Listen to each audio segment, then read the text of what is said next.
Fala pessoal, estou aqui novamente num hotel gravando o podcast Fator Coruja para vocês.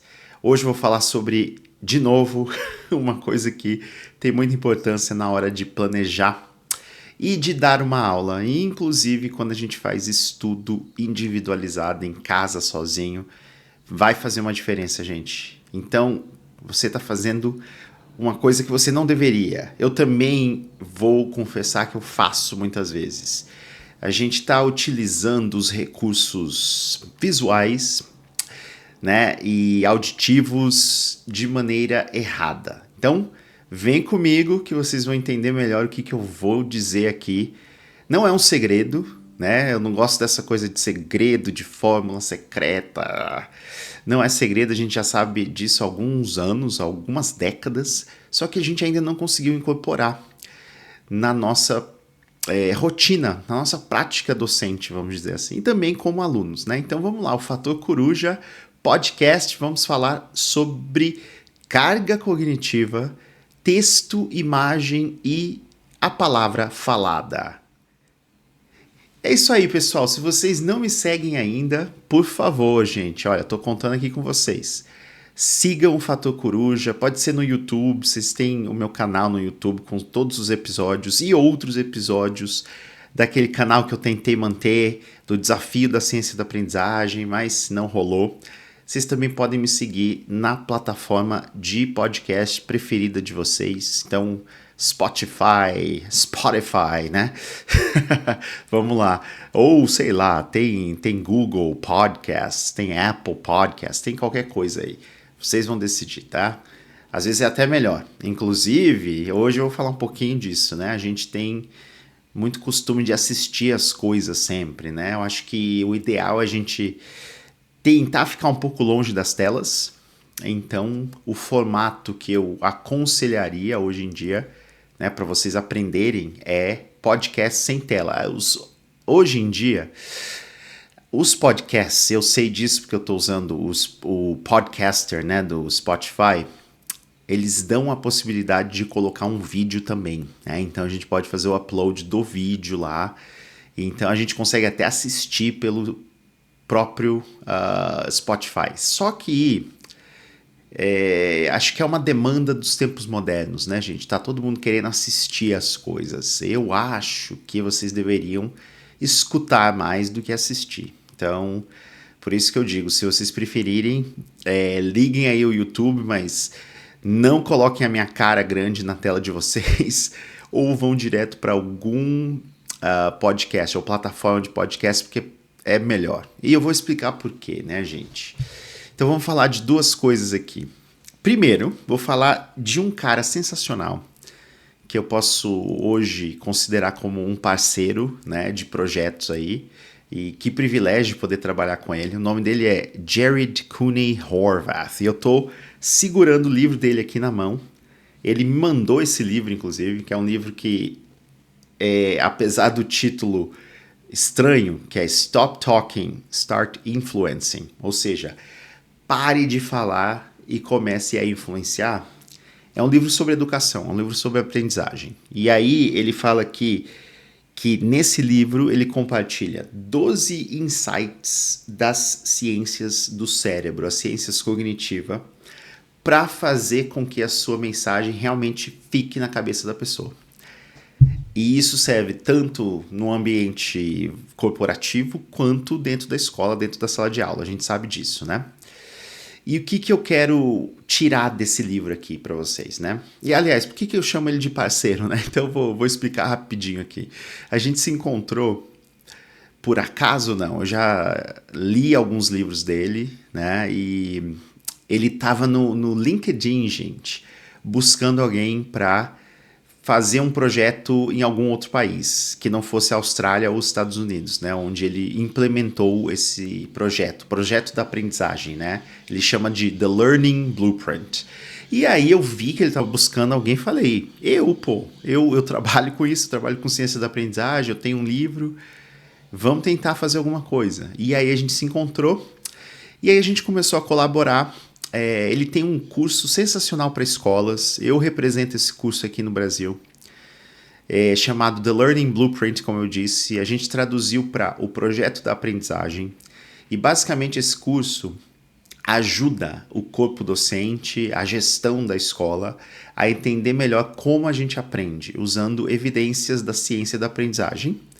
Então tem vídeos, é um curso completamente assíncrono, ele foi gravado pelo Jared, e gente, o Jared é um dos melhores professores do mundo que eu conheço, assim, posso dizer. O cara sabe do que fala, ele tem uma didática incrível, então vale a pena. E eu comecei a implementar esse projeto numa escola em Goiânia, e a gente, assim, passou algumas semanas assistindo esse vídeo, os vídeos, aliás, são vários vídeos desse primeiro módulo, e discutindo, né? E aí eles têm que implementar um micro projeto baseado nas técnicas e estratégias que a gente discutiu, baseadas nesse livro aqui, né? Na verdade, esse livro como é que eu posso dizer? O guia do curso gravado, né? Então, o livro é a mesma coisa que o curso. Ele tem as mesmas informações, os mesmos conteúdos. Quem tiver curiosidade, então, quem quiser levar para a escola, me chama o André, que eu vou levar o Jared para vocês não vão se arrepender. Ou então comprem esse livro dele, né? Esse livro aqui não está à venda no Brasil por enquanto, você tem que comprar da Amazon. Ele foi assim extremamente generoso, gentil e mandou esse livro para mim.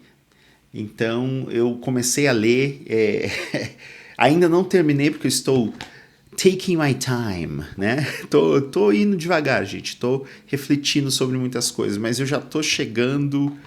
Falta um terço do livro, mais ou menos. Enfim, essa é a história do Jared Cooney Horvath comigo.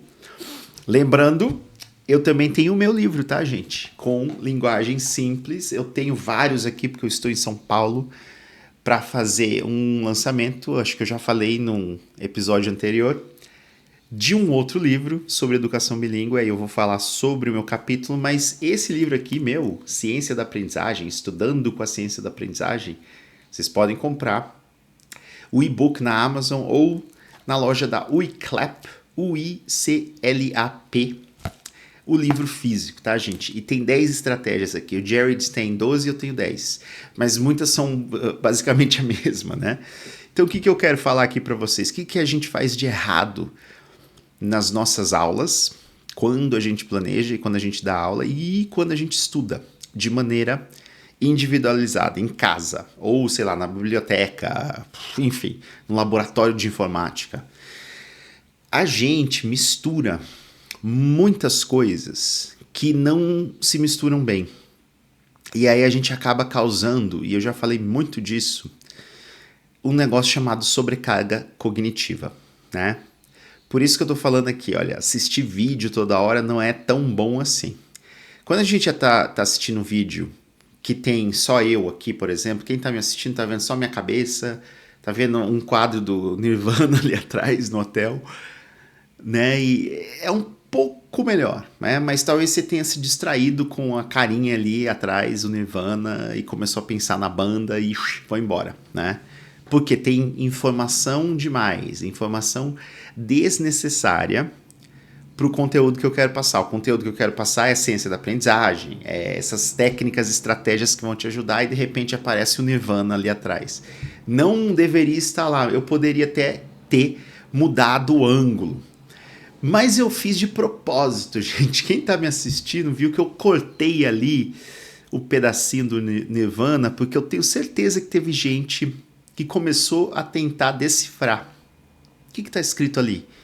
A curiosidade do ser humano é complicada, né? Então vocês começaram a tentar, será que é Nirvana? Né? Eu fiz de propósito, tá, gente? Por quê? O que isso mostra? Isso mostra que a gente muitas vezes perde o controle cognitivo em relação a distratores, ou seja, coisas que nos distraem, coisas que estão no ambiente que não deveriam estar. E aí a gente começa a pensar na sala de aula moderna, né? Tem um monte de coisa na parede da sala de aula, os trabalhos dos alunos. Tem gente que fala, não, mas isso é bom para estimular. Só que tem o seu lado negativo, distrai. E quem tem TDAH, eu já falei muito de TDAH aqui, é mais complicado ainda, né? Começa a viajar dentro do quadro do Nirvana. É difícil, né, gente? Ou entra um mosquito na sala de aula, a gente começa a seguir o mosquito. Enfim. E o que a gente deve fazer então? Principalmente em relação a imagens, a sons, a texto escrito, né? Que vai ajudar bastante e vai reduzir as chances de a gente passar por uma sobrecarga cognitiva. Para vocês entenderem melhor, a sobrecarga cognitiva tem a ver com, basicamente, ultrapassar os limites da memória de trabalho. E a memória de trabalho é aquela memória que a gente usa para juntar as coisas novas que estão vindo, né, do ambiente com as coisas antigas que já estão consolidadas como memória de longo prazo, certo? É um hub de transição, né? Então entra coisa nova, ele fica um tempinho lá e ele começa a ser consolidado. Quem faz essa transição aí é o nosso amigo legal chamado hipocampo, né? Então ele leva as coisas, ele consolida, ele ajuda a consolidar a memória, ele ajuda a trazer memórias antigas para a memória de trabalho. Ele é tipo, eu falo para os meus alunos, ele é tipo um elevador, né? Então o lobby, assim, o hall de entrada de um prédio corporativo, que é bem menorzinho, pequeno, é a memória de trabalho. O resto do prédio, imagina um prédio tipo, sei lá, o Burj Khalifa, né, que tem sei lá quantos andares, 100 andares lá em Dubai. Todo aquele resto lá é memória de longo prazo, né? Então, quando entra uma pessoa nova para visitar alguém em alguma sala desse prédio, essa pessoa nova é tipo uma informação nova, um conteúdo novo que a gente está aprendendo. Ele tem que passar pelo lobby, né? Aí ele vai falar lá na recepção, vai receber um cartãozinho, vai passar na catraca eletrônica. Eu tive que fazer isso ontem em Goiânia. Subi no 26º andar para entregar uma chave lá para um cara. E é isso mais ou menos, o elevador é o que faz essa transição, né, da informação nova da pessoa que chegou no prédio e ela tem que ir em lugar X, sala X, andar X para conversar com alguém, né? Só que aí ela fica lá, ela volta de vez em quando, né? Então, se a gente pensar no cérebro, ela volta pro lobby de vez em quando a gente precisa daquela informação, essa pessoa, ou ela fica lá e se conecta com outras pessoas em outros andares, em outras salas. Certo? Ela não sai do cérebro, ela fica lá em algum lugar. A não ser que a gente esqueça, aí ela desaparece, né?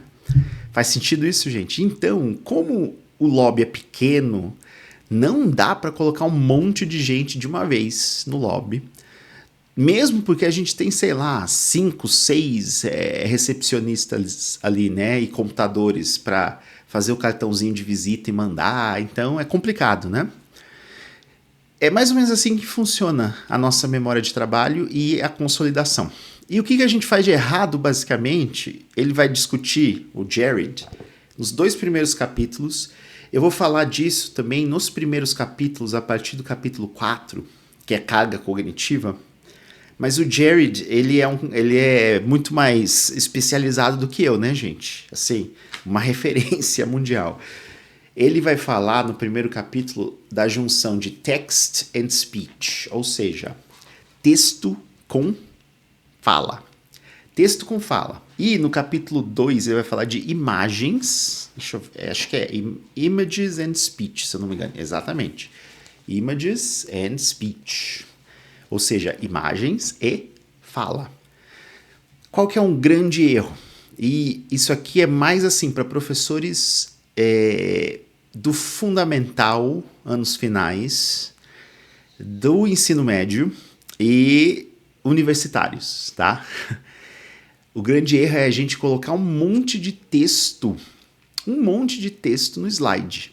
Então a gente tem o texto, às vezes a gente já tem até uma imagem, né, para dar uma coloridinha ali, para distrair um pouco, e a gente fala, ainda por cima a gente fala. Então, eu coloco um slide, e eu cometi esse erro várias vezes, ainda cometo. Hoje em dia eu tento tirar o máximo de texto. Vou deixar só uma citaçãozinha assim, uma frasezinha. Vou usar bullet points, né? Então eu vou colocar assim, tópicos mesmo, sem muito texto elaborado. E o mais importante vou usar as animações. Se vocês estiverem usando PowerPoint, Você vai mostrando conforme você vai falando. Em vez de mostrar tudo de uma vez e deixar lá enquanto você está falando, é melhor você ir controlando isso. Por quê, gente? Porque quando tem texto escrito no slide e a professora estão falando por cima, existem muitas vozes nas nossas cabeças, né? As vozes da cabeça. Aqui tem muita gente, eu acho que isso não acontece para todo ser humano, mas para a maioria, né? Eu fiquei até surpreso em descobrir isso. Quando a gente lê, mesmo que silenciosamente, né? Como a gente dizia antes, leia em voz baixa, a gente não está falando nada, mas a gente está lendo um texto, é como se a gente estivesse falando dentro da nossa cabeça. Façam aí um teste, peguem um texto, pausem o vídeo aqui, peguem um texto e comecem a ler silenciosamente. Você vai perceber que você está falando dentro da sua cabeça, né? O texto. Exatamente, você está falando com você mesmo. Se você está falando dentro da sua cabeça, isso é como se fosse fala, né? Speech, discurso. E se tem alguém falando e outra pessoa falando por cima, entra em conflito, gente. Choque. Olha só que sensacional. Então, se você está lendo, mesmo que silenciosamente, é como se você estivesse falando para você mesmo. Se isso está acontecendo enquanto o professor, a professora estão ali na frente explicando, sobrecarga cognitiva. Porque você está lendo, falando para si mesmo, enquanto alguém está falando outras coisas, ou até mesmo está falando exatamente as mesmas coisas, só que num ritmo, numa cadência diferente. Vocês já ficaram frustrados de tentar ler um texto, né, de um slide, enquanto o professor lia, e lia um pedaço e parava e explicava, ou lia num ritmo mais devagar, você fica meio frustrado, quer terminar, né? Isso é péssimo. É péssimo para nossa memorização, para nossa aprendizagem efetiva. Faz sentido? Então, ler um texto enquanto o professor fala não é legal. Tem como a gente controlar? É difícil, né? Como é que você vai controlar? Quando o texto está ali na frente, é meio que um instinto a gente querer ler o texto que está ali no slide. Então, a gente pode tentar controlar, a gente desvia o olhar, olha para baixo, enfim, faz alguma coisa, tenta prestar atenção só na fala dos nossos professores, mas é difícil. Então, não é papel do aluno ter que evitar esse distrator, né? É melhor que o professor não coloque esse distrator. Essa é a ideia. Então é isso que a gente está fazendo de errado. Não coloque esse distrator. Quando eu vou explicar, coloca sua imagem. Coloca bullet point e vai, né, tópicos e vai com o passador lá. Você vai, ou então vai lá no teclado, no mouse e vai passando aos poucos, conforme você vai falando. Isso é melhor. Qual é a melhor combinação então? Imagem. Imagem e fala combinam muito bem. Então, o que o Jared fala no texto dele, no curso The Learning Blueprint, é que palavra falada e imagem combinam muito bem. Palavra escrita e imagem não combinam, né? A não ser que você leia por conta própria, aí combina. Então, tem uma outra solução. Em vez de não colocar aquele texto um texto curto, num slide com uma imagem, você pode até colocar, mas você, professor, cala a boca. Desculpa, gente. Não é cala a boca, mas fica quieto. Não leia, aliás, em cima dos seus alunos. Você pede para todo mundo ler. Coloca o slide, coloca uma imagem, coloca um texto pequeno, tá, gente? Curto. E fala assim, olha, vou dar 1 minuto para vocês lerem, depois vamos juntar aí em pares e vamos discutir. Não leia em cima, não fale, fique quieto. Aí sim, aí a leitura é a vozinha da minha cabeça, a única voz da minha cabeça, espero, e o texto. Aliás, e a imagem, faz sentido? Ou então, tira o texto, explica. Coloca só uma imagem, coloca no máximo alguns tópicos, algumas palavras-chave, e aí sim, você vai otimizar a carga cognitiva. Faz sentido, gente? Eu acho que já falei demais nesse episódio aqui. Só para relembrar, não misture texto escrito com a palavra falada. do professor lá na frente. Texto escrito, deixa ler por conta própria, tá? Deixa ler com a vozinha da cabeça. Agora, se for para explicar, tira o texto, foca só na imagem ou palavras-chave. Dá para usar palavras-chave, porque aí não fica se distraindo. E, de modo geral, tente minimizar, reduzir o número de distratores do ambiente. Então, não coloquem um ângulo meio torto aqui, quando vocês gravarem um podcast, com um quadro do Nirvana com um smiley aqui meio estranho, meio macabro, porque vai distrair. Se tiver muita coisa atrás, no background, vai distrair. Eu tava assistindo ontem, gente, olha só, tem pessoas que são incríveis no YouTube, que tem um cenário maravilhoso, então eles têm lá uma estante cheia de livros, aí tem lá as placas do YouTube, porque eles ganharam sei lá quantas visualizações, quem sabe um dia eu chego lá, né? Então assine aí o canal, Fator Coruja, toque aí no sininho, deixa seu like, manda pro colega, se você tá gostando do conteúdo, faça isso, um dia, quem sabe eu vou chegar lá. Enfim, e aí eu fiquei olhando, olha que eu tô gravando vídeos pro YouTube, né? Então, olha só que legal, eu fiquei prestando atenção na configuração que eles usavam, em vez de prestar atenção no conteúdo que ele estava falando, porque me chamou a atenção aquela placa do YouTube, aqueles livros, que livro é aquele lá? Mesmo assim, então assim, com um cenário bem legal, para deixar o vídeo mais bonito e agradável, não sei o quê, você está colocando distratores no ambiente.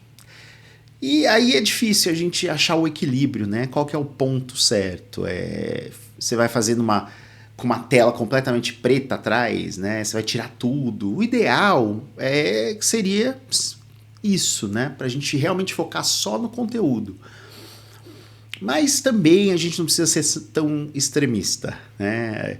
Às vezes as distrações são mínimas, elas vão influenciar negativamente, geralmente, o nosso aprendizado, mas o cenário talvez seja um motivador, né, para trazer a gente para assistir aquele vídeo, enfim.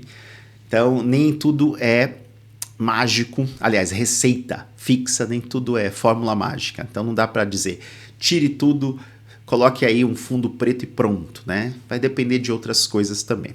E é isso, pessoal. Aliás, vocês já fizeram a inscrição no meu clube de assinaturas da Hotmart, o Fator Coruja? Se não fizeram, façam, gente. Eu falo de tudo isso, dou dicas, eu gravo vídeos semanalmente, coloco lá para professores, para não só, tá? Mas educadores de modo geral, pessoas que não estão na sala de aula mais, mas trabalham na gestão, na direção da escola, na coordenação, e também para famílias que querem entender como ajudar, né, suas crianças, adolescentes, até os filhos mais velhos, né, a estudar melhor, a estudar para aprender de fato. Então, façam parte do Fator Coruja. Tem um plano mensal, tem um plano anual com benefícios, vocês vão dar uma olhada, tem um link em algum lugar aqui. E, gente, muito obrigado, é isso. Esse foi nosso episódio do podcast Fator Coruja, gravado em mais um hotel. Vou para outro hotel hoje à noite, vou gravar mais. Essa minha vida meio louca, itinerante. Mas espero que vocês estejam gostando dos conteúdos e se estiverem, a única coisa que eu peço de vocês é compartilhem, né? Me ajudem a alcançar mais pessoas. Essa é a ideia. Um beijo, um abraço para vocês. Agora eu tenho que tomar café da manhã, tá bom? Tchau, tchau e até a próxima.